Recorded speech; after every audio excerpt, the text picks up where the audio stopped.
Accueille chacune de tes faiblesses et donne-la au Père. Il te fortifiera. Car toute faiblesse est donnée à l'homme afin que le Père puisse se glorifier en toi. C'est une chose que les hommes doivent apprendre, à aimer leurs faiblesses et à les donner au Père.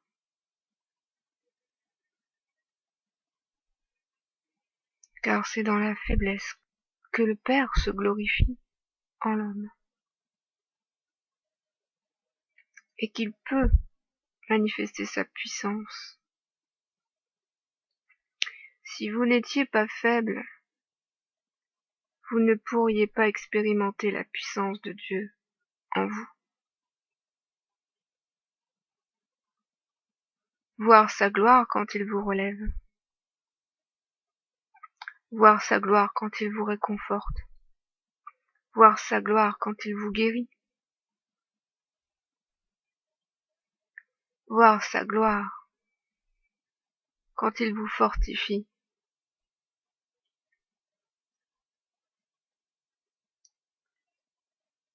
C'est ainsi que la gloire de Dieu se manifeste. Il faut que l'homme décroît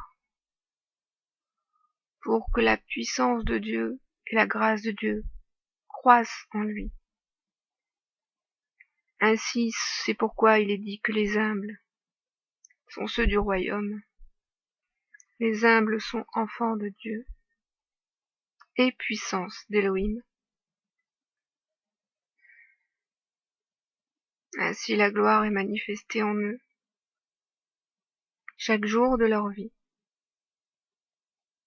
Ils marchent, non par leurs propres efforts, non par leur propre volonté, mais par la force du Très-Haut et par la volonté du Très-Haut, du glorieux Saint des Saints, du glorieux nom élevé au-dessus de tout nom. Ils marchent fidèles dans leur foi. Ils s'appuient sur Elohim. Ils s'appuient sur leur Dieu. Ils mettent toute leur confiance en leur Dieu. Et ils ne chancellent pas. Voici donc pourquoi vous serez élevés au jour de la venue du roi, parce que vous avez été abaissés au temps de sa grâce. S'il vous a fait petit parmi les hommes, il vous fera grand dans son royaume. Il nous l'a dit, il nous l'a promis, et sa promesse est éternelle. Et nous croyons en cette promesse qui nous a été donnée. Nous savons que notre attente, c'est la foi qui nous a été donnée de croire en cette promesse.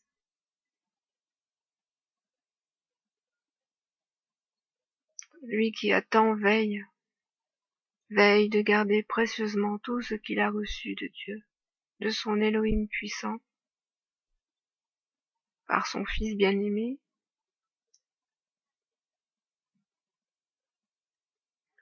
Garde précieusement toutes les richesses célestes, les richesses du royaume, car tout ce qui vous est donné est céleste et n'appartient pas à ce monde. Tout ce qui vous est donné est céleste. Toutes ces choses viennent de Dieu. Elles sont votre trésor, votre seule richesse. Mais il y a un voleur qui rôde et qui veut vous voler ces richesses. Alors soyez prudents et ne laissez pas ce voleur venir vous dérober ce que vous avez reçu de Dieu.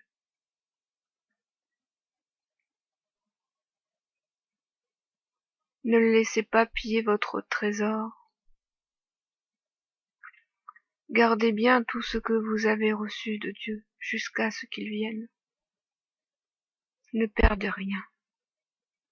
Dieu est grand pour son peuple. Il ne laissera pas ses petits dans la détresse, même au jour de la détresse. Il y aura pour eux un refuge, une toute-puissance, et ils seront épargnés par sa colère. Épargnés, comme au temps de Moïse,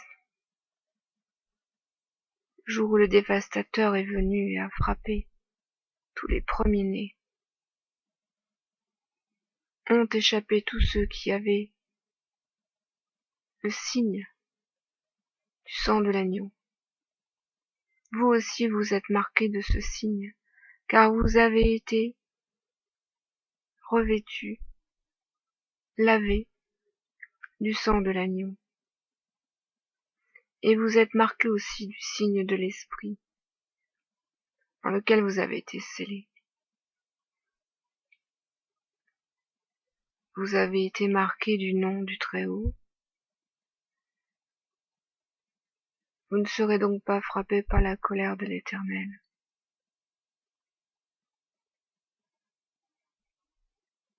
Car tous ceux qui seront frappés seront ceux qui ne porteront ni le signe du sang de l'agneau, ni le sceau de l'Esprit, ni le nom de Dieu sur eux. Vous serez révélés à la face des hommes, à ceux qui vous auront méprisés,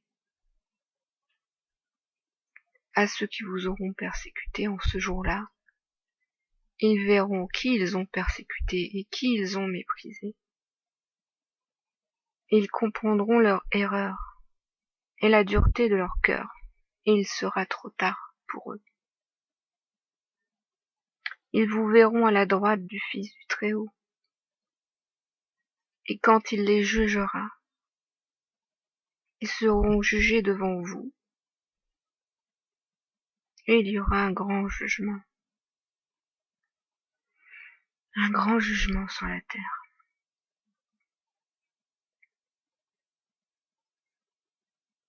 Le temps presse pour ceux qui ont refusé la face glorieuse de Dieu. Le temps presse pour ceux qui ne sont pas repentis. Le temps presse pour ceux qui attendent, car le jugement vient, et la justice de notre Elohim vient avec lui.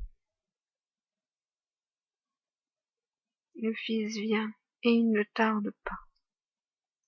Soyez tous bénis.